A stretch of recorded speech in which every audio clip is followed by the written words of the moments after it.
Nessa história aqui, os Estados Unidos é um país quebrado, devastado por uma grande guerra e agora é governado por um regime totalitário. E nesse regime, jovens são obrigados a se inscreverem no que eles chamam de A Longa Marcha, que já acontece há 19 anos. 50 jovens precisam caminhar até restar apenas um. É caminhe ou morra. Televisionado para todo mundo no país e quem sabe no mundo assistir. E afinal de contas, que diabo de filme é esse?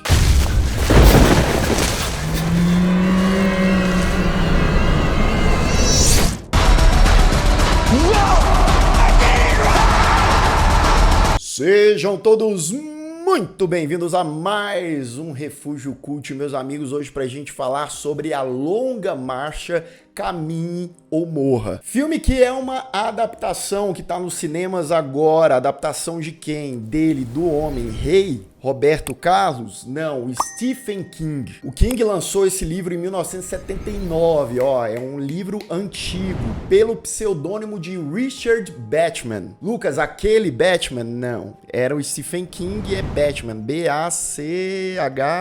Essa adaptação capitaneada pelo Francis Lawrence, que traz um elemento muito dramático e com razão, porque é um cenário de guerra aqui. Para quem não conhece muito bem essa história, é isso, é uma distopia onde os Estados Unidos, após uma grande guerra, ele está sendo regido ali por um regime totalitário, as pessoas estão sem esperança, os lugares estão muitas vezes devastados, muitas vezes sem recursos, a grande maioria das pessoas passando por enormes dificuldades e anualmente eles fazem essa longa marcha, que é uma caminhada de centenas e mais centenas de quilômetros, onde 50 jovens serão acompanhados ali, eles não vão estar sozinhos não, vão ter tanques de guerra atrás, na frente, soldados com rifles ali apontados para eles, porque se parar, vai morrer. O major, que é o cara que tá ali capitaneando isso, que tá vigiando, monitorando os rapazes, é feito pelo Mark Hamill, que fala que aquela caminhada, aquela marcha será televisionada para todo mundo assistir no país todo, para ser uma forma de estimular, de incentivar as pessoas, quem sabe o PIB crescer, quem sabe as pessoas que não trabalham, que são preguiçosas e afins, elas podem levantar, caminhar, trabalhar e quem sabe fazer daquele lugar e daquele país primeiro lugar no mundo novamente. Algo sádico, algo terrível. Aqueles de 50 moleques, 49 vão morrer e só um vai ganhar, e ele vai ganhar um grande prêmio. Ele vai sair da pobreza, ele vai ter direito a um desejo em que ele pode pedir o que ele quiser. E é bizarro, triste, entre outros adjetivos que a gente pode usar nessa história, criada pelo Stephen King, como ele faz isso lá na década de 70 e ainda é uma metáfora, é uma coisa que conversa demais com os tempos atuais, conversava lá na década de 70, conversava antes da década de 70 e conversa até hoje. A gente evolui em muita coisa, mas de verdade, será que a gente evolui em tanta coisa assim?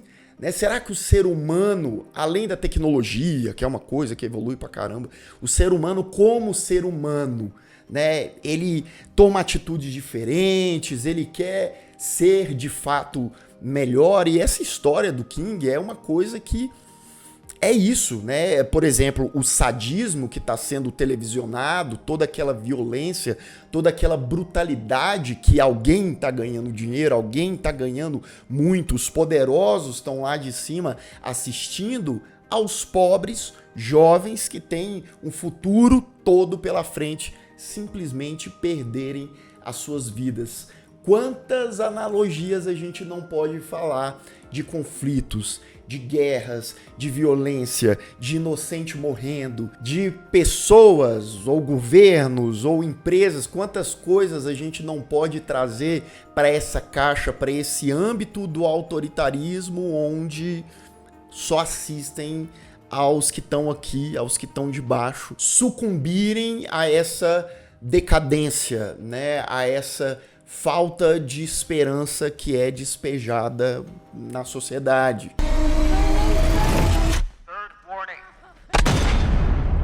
Estamos falando de um filme que ele traz gêneros diferentes, eu diria, né? Ele tem um apelo dramático, que eu acho que ele está em primeiro lugar. Ele tem elementos de terror, porque ele é brutal. Ele traz o sentido do pavor, do horror, na maneira mais primitiva, que é a do ser humano contra o ser humano e o sangue jorrando, né? Então vão ter momentos que o filme ele vai ser quebrado. Porque você tem uma reunião de personagens carismáticos, a grande maioria desses personagens aqui são bem carismáticos, o elenco é muito bom, né? E você cria esse vínculo e você tem diálogos ali muito naturais, muito cotidianos dos rapazes ali. Eles precisam andar e eles precisam andar 5 km por hora, porque se abaixar disso ou se parar um pouquinho ali, vai tomar tiro, ou melhor, né? Olha só como aquele regime, aqueles soldados que estão monitorando ali são legais, né? Eles falam assim, ó, vocês têm 3 advertências. Após a terceira, tchau. Todas as regras são muito bem estabelecidas, os personagens repetem algumas vezes, né? Até pra gente fixar ali pro público também, até pra eles, ó, você não pode fazer isso aí não, cuidado com isso aí. E muitos deles querem se ajudar. Existe um laço de amizade que é a única coisa que eles têm ali, né? Porque, mais uma vez, eles falam, você se inscreveu, o major fala pra eles, né? Muita coragem vocês se inscreverem, mas depois pouco depois, ainda no início do filme, a gente vê que, na verdade, eles foram todos obrigados, não tinha escolha. Vocês têm que se inscrever todo ano e esse ano vocês estão aqui, no ano que vem pode ser seu irmão, seu primo, seu sobrinho. Pra mim, uma das coisas mais fortes e que faz o filme funcionar e ser impactante e a gente ficar conectado a ele é a relação, a amizade construída do Raymond, o protagonista, e o Peter. Os dois são protagonistas, eles nunca tinham se visto ali, né? E eles... Sabe quando o santo bate? Você sente que os personagens eles se conectaram desde o início e a gente vê o embrião daquela amizade, aquela amizade se fortalecendo, e uma amizade verdadeira, genuína, muito pela atuação, pela entrega, pelo carisma do Cooper Hoffman e do David Johnson, que chega um tempo ali, depois de algumas horas, ou melhor dizendo, várias horas deles caminhando, que parece que eles se conheciam há vários anos, né? E aquela era a única forma deles tentarem, quem sabe, vencer aquela competição, entre várias aspas, né? O Francis Lawrence, inclusive, adora dirigir esse tipo de distopia, né? O cara dirigiu lá os Jogos Vorazes. Dirigiu Eu Sou a Lenda também, e eu vou te falar, como diretor, eu tinha até um pouco de receio dele pesar a mão em algumas coisas, né?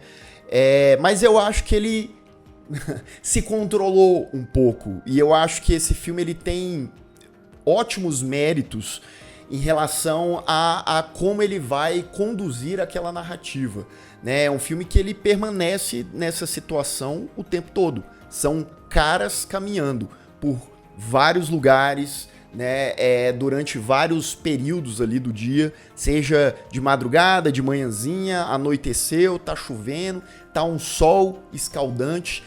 E a maneira como a direção ela vai trazendo perspectivas diferenciadas de como a gente vai acompanhar esses personagens, né? Tem até um momento ali que ele bota a câmera, né, ali como se fosse a cabeça do rapaz vendo as próprias pernas, muito próximo da face daqueles personagens, a tal ponto que quase que a gente entra nos pensamentos dos personagens, a gente sabe ali da angústia e de que a pessoa, se talvez tiver uma falhinha, né, as necessidades, meu Deus, vontade de fazer xixi, vontade de defecar e tal. Então, esse desespero a gente sente na expressão facial desses personagens, que é sempre muito evidenciada pela câmera, tá? E aí, você tá vendo o personagem aqui, e o plano de trás tá pegando a reação dos outros personagens. Então, existe ali uma variação de perspectivas que, no meu ponto de vista, agrega bastante e faz o filme não se tornar cansativo. Aquela longa marcha, ela passa rápido. You're right. Every moment matters, especially at the end. É óbvio que sim, tem um outro momento, né, que essa coisa da exaustão dos personagens, o filme ele precisa causar essa exaustão, porque são, lembrando, podem ser centenas e mais centenas de quilômetros. Então, inevitavelmente, algumas situações, alguns diálogos, algumas respostas, elas vão talvez soar repetitiva aqui e ali, mas nada que interfira, né, no grande escopo. E é através também dessa exaustão que o físico vai se deteriorando e o psicológico também. Esse tipo de filme mostra como essas duas coisas são equivalentes e elas são tão importantes uma quanto a outra, né?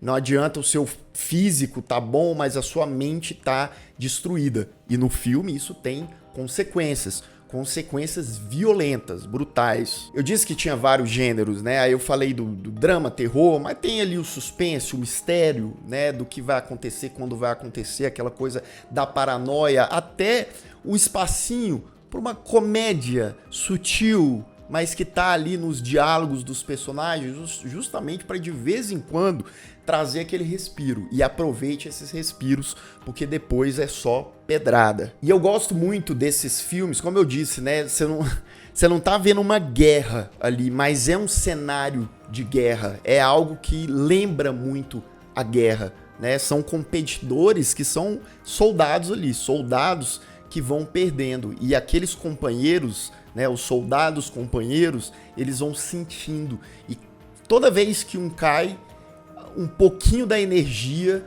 né, um pouquinho do psicológico ali, do que vive, né, vai junto. Mas precisa caminhar, precisa seguir adiante. A vida é assim, né?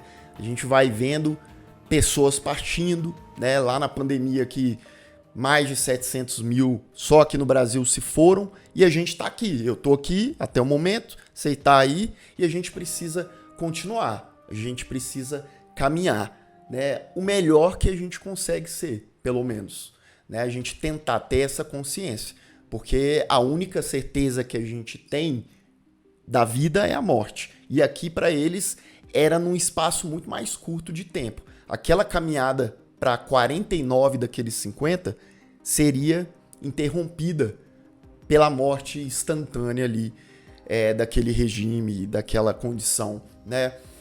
Filmaço, tá? Uma baita surpresa para esse ano de 2025. Eu dou uma nota 8 para A Longa Marcha, Caminhe ou Morra, tá? É um filme que é exausto, é pesado, é denso, às vezes, né, inevitavelmente, como eu disse, um pouquinho repetitivo, mas é um filme muito bem conduzido, muito competente, até visualmente, né? Um filme que tem momentos ali, principalmente da metade pro final, que eu fiquei levemente hipnotizado na tela com algumas imagens, né? A gente vai comentar um pouco mais sobre isso na partes com spoiler, mas foi uma ótima surpresa. Atenção! Aviso de spoiler. A partir de agora, continue por sua conta e risco.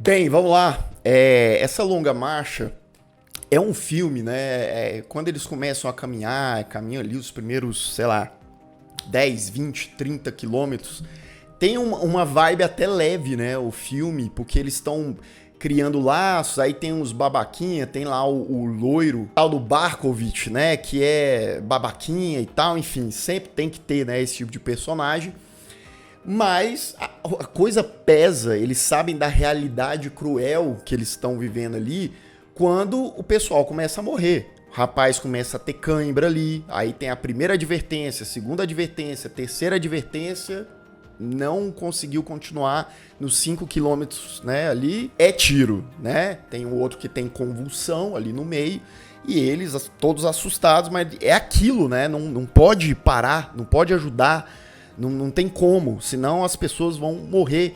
E isso né, dá para fazer essa ligação também de como a sociedade corre como um rio, enquanto outras pessoas vão padecendo, né, por meio do caminho. E lembrando, tá sendo tudo televisionado, né? E aí aparece de vez em quando alguém com a placa, tipo do Ray lá, que é o número 47, né? Mas ainda assim são poucas pessoas, né? São lugares meio abandonados, meio vazios. O Ray e o Pete fazem ali até os mosqueteiros, né, com o Art e o Olson que é o nerdzão, né? E são personagens tão carismáticos ali, principalmente os dois protagonistas, o lance da amizade deles, que o coração pesa, porque você vai se conectando, você vai vendo os momentos deles ali, o companheirismo deles, e você fala, cara, uma hora isso vai dar muito ruim. Isso aqui é o tanto que é importante quando eu falo a boa construção, desenvolvimento, né, substância que um filme tem que trazer para os seus personagens. E são personagens complexos no sentido de eles não são muito previsíveis, né? Eles têm ali, falam coisas banais, às vezes fala besteira também, às vezes é uma pessoa até meio idiota, sabe? E isso traz essa humanidade para esses personagens, e com isso a gente se importa mais com eles e vai tendo essa conexão maior. E uma das primeiras coisas que eu pensei, né, como que o povo faz para fazer as necessidades, né? O próprio Pete tem uma hora que ele vai fazer xixi ali, ele abre e faz tudo, né? Tem o outro rapaz, um pouco depois, que ele tem simplesmente uma diarreia, né? Ele tem ali uma desinteria. Eliminam ele por conta disso, né? Ele toma um tibum ali, porque ele não consegue. Ele caga ali um pouquinho, vai andando com ele mais um pouquinho, o negócio não para, ele não dá conta e é eliminado. I'm the last of my kind. Os momentos noturnos desse filme, né, são aterrorizantes, porque fica aquela escuridão, a gente vê os participantes, mas os tanques, os soldados, as armas ficam ali, ó, na penumbra, na escuridão, né, que vai envolvendo, vai abraçando aqueles personagens ali. O Ray praticamente dorme, quem acorda ele, quem salva ele é o Pete. Pete praticamente carrega ele ali, ele fica com raiva do Pete e tal, e depois ele vai pedir desculpa pro Pete, porque ele tá quase ali caindo, desmaiando, seria eliminado, mas o amigo dele deixou isso, né, uma amizade de algumas horas, um dia só, mas era uma conexão verdadeira, porque é um dilema, né, por mais que os caras estivessem competindo ali um com o outro, né, e era vida ou morte, mas eles estavam exatamente no mesmo barco. Eles só tinham um ao outro, né, para contar, né, para dar força. Então eles, por isso que alguns, né, só se ajudavam, porque tinham outros mesmo que dane-se. E nisso tinha inclusive um rapaz que ia escrever um livro da longa marcha, tava lá marchando, ele machuca o pé e tal, é executado. Crianças que estão passando ali de bicicleta assistem, né, aquela violência, sem contar que está sendo transmitida pela televisão, às vezes era no horário da Ana Maria Braga, as crianças estavam lá assistindo. Vemos também um pouco do passado do Ray, que ele divide com o Pete, que o pai dele ensinava coisas para ele, coisas que eram proibidas, né, como por exemplo Nietzsche, coisas filosóficas, sociais ali, que não podia mais. Né, e o pai dele, inclusive o major, né, com os soldados, invade a casa dele, pega o pai do Ray e executa o pai do Ray na frente dele e da mãe dele. Então o plano do Ray, do protagonista, é ganhar, o pedido vai ser, quero aquela arma ali, aquela carabina ali, e matar o major ali no ato mesmo. Bem, inevitavelmente, né, do núcleo principal, os mosqueteiros, eles vão morrendo. O Orson, o nerd, vai morrendo, ele se desespera, ele vai pra cima da arma, o cara atira nele. O Art fica ali também muito mexido depois disso. Quase morre nessa hora, na mesma do Olson, e vai reduzindo.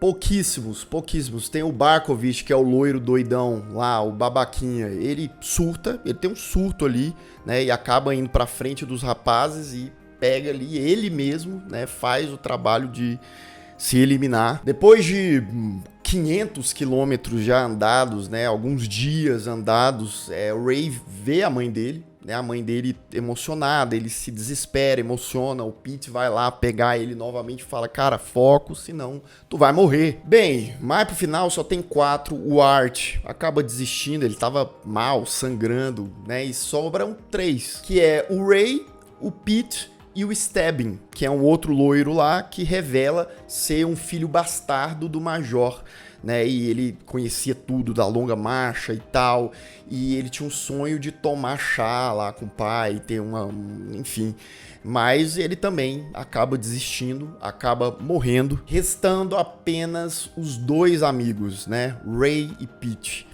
São momentos bem é forte, mas é bonito também, é emocionante. O Ray fala, né?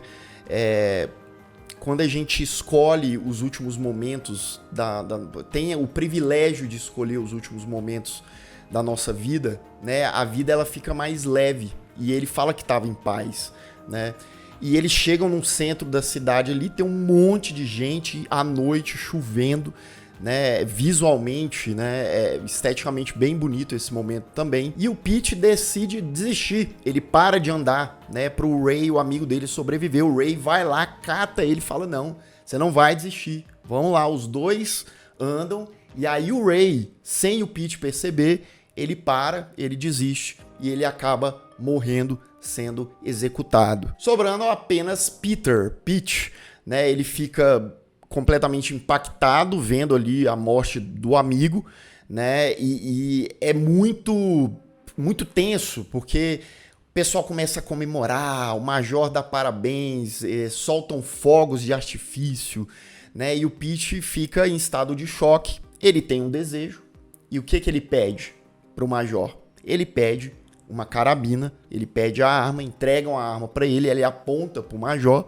O Major, Mark Hamill, né, muito bem também, ele fala, você não vai fazer isso, você não vai desperdiçar o seu prêmio, né? E ele pensa, a chuva caindo, ele lembra do amigo e ele dispara contra o Major. A última cena é o Pete, né, virando de costas, ele vai caminhando, continua a caminhar a estrada à noite, sozinho, some ali na chuva, na escuridão, muito provavelmente sem o prêmio, muito provavelmente quais seriam as consequências dele matar o Major, seria preso, ou a prisão dele já era viver naquele regime de qualquer maneira, mesmo, né, os amigos tendo ficado para trás, os irmãos que ele fez naquela jornada. Fim de A Longa Marcha, Caminhe ou Morra. Um filme intenso, tá? Intenso, e que acerta bastante nessa tensão e nessa experiência